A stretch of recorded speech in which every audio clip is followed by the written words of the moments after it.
आप सभी का स्वागत है हैप्पी क्लासेस 27/18/35 पे। मैं आपको पढ़ा रहा हूँ क्लास 9 की मैथ एनसीईआरटी बेस मेरी बुक है और हम आपको पढ़ा रहे थे चैप्टर नंबर 4 दो चरों वाले रैखिक समीकरण।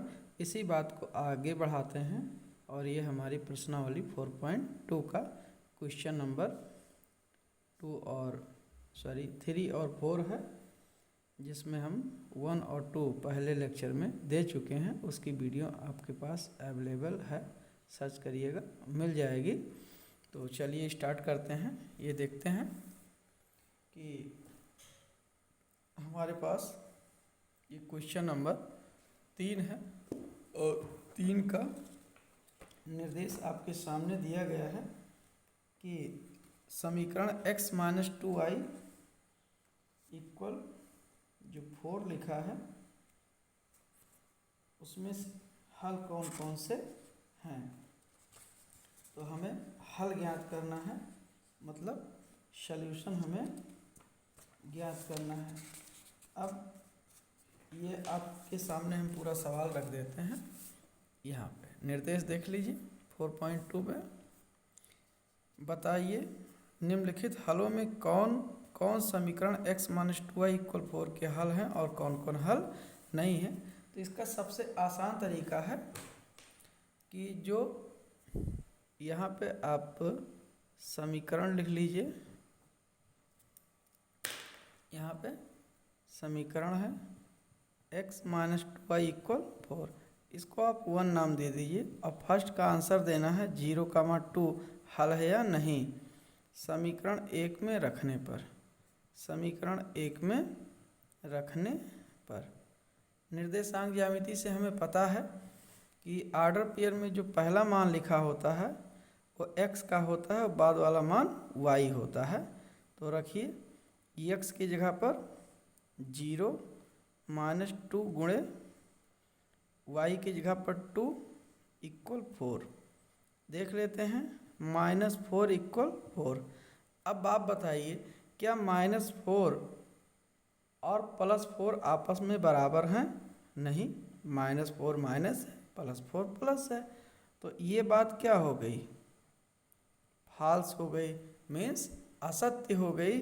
अतः हम भाषा में लिखेंगे 0, 2 हल नहीं है।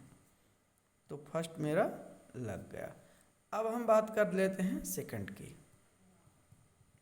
जो बिंदु हमारा दिया गया है 2, 0 समीकरण 1 में रखने पर, समीकरण 1 में रखने पर इसी के लिए हमें बार बार चेक करना है।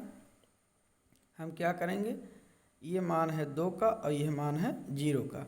तो ये जो आपका समीकरण दिया है x - 2i इक्वल 4, यहाँ x की जगह पर हम अब 2 रखेंगे। समीकरण में माइनस लगा, हम भी माइनस लगा देंगे और 2 लिख लेंगे।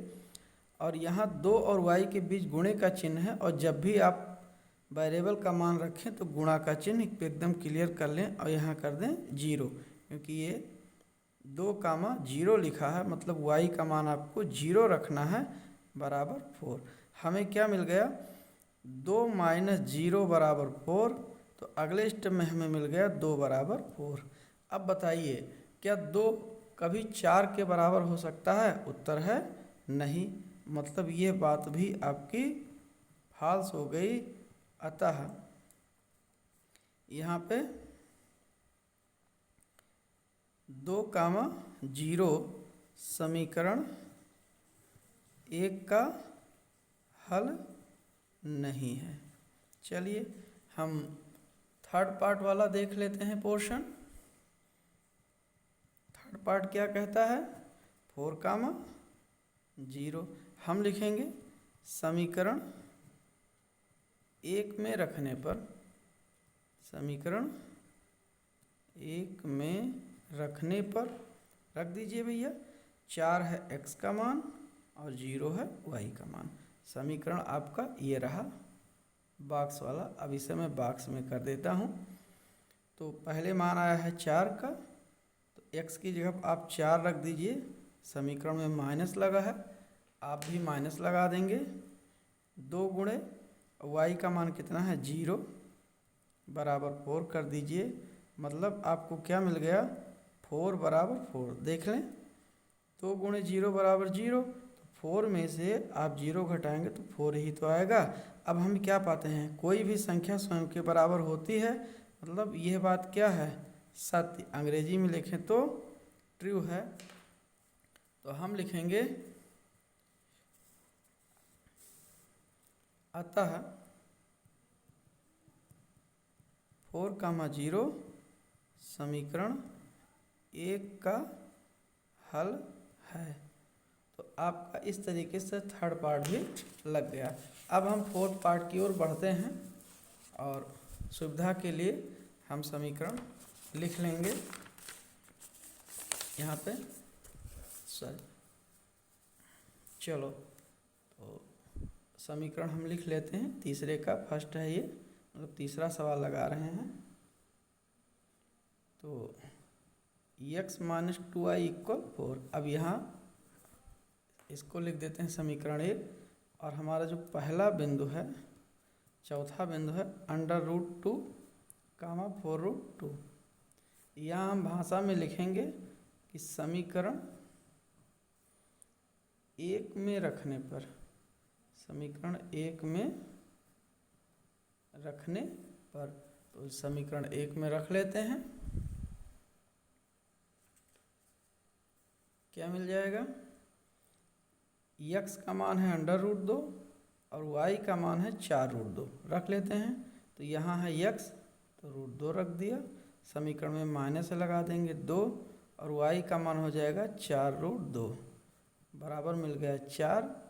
तो हमें क्या मिला √2 - 8√2 बराबर हमें मिल गया 4।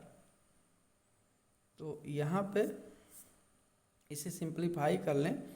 एक मेरी ट्रिक होती है, √2 को आप कह दीजिए √2, 1√2 और इसे कह दीजिए 8√2 बराबर 4।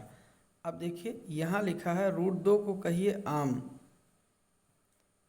तो 1 आम में से आप 8 आम घटाएंगे तो कितना बचेगा -7 आम बराबर 4। कुल मिलाकर ये दोनों राशियाँ क्या आपस में बराबर हो सकती हैं? तो कभी नहीं हो सकती, क्योंकि 4 पूर्ण संख्या है और √2 आपकी दशमलव में अगर बदलें तो वैसे अपरमेय है, लेकिन राउंड फिगर में 1.414 होता है, तो ये भिन्न में आएगा। कुल मिला के ये बात क्या है असत्य है। अतः हम लिखेंगे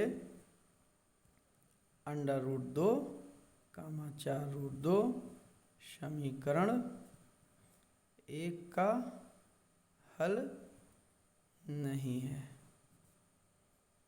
नेक्स्ट क्वेश्चन देख लेते हैं। इसका अगला पॉइंट 5वां 1, 1 वही पुरानी भाषा, समीकरण 1 में रखने पर, तो समीकरण 1 में रखिए कितना हो जाएगा, x की जगह पर 1 रख दीजिए, -2 गुणे 1 बराबर 4। तो यहाँ 1 - 2 बराबर 4। अगले स्टेप में 1 में से 2 घटाएंगे, -1 बराबर 4। ये बात आपकी असत्य, अर्थात ये आपकी बात फॉल्स हो गई। तो हम लिखेंगे कि अतः 1, समीकरण 1 का हल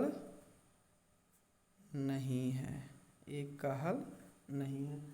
अब हम बात करते हैं सवाल नंबर 4। तो सवाल नंबर 4 पे आते हैं। देखिए क्या लिखा है, k का मान ज्ञात करें जबकि x बराबर 2 y बराबर 1 समीकरण 2x + 3y बराबर k का हल हो। तो हमें k का मान ज्ञात करना है, तो समीकरण क्या है आपका वो लिख लेते हैं। 2x + 3y बराबर k। अच्छा, प्रश्नानुसार 1 के हल कौन कौन से दिए गए हैं सवाल में, x बराबर 2 y बराबर 1।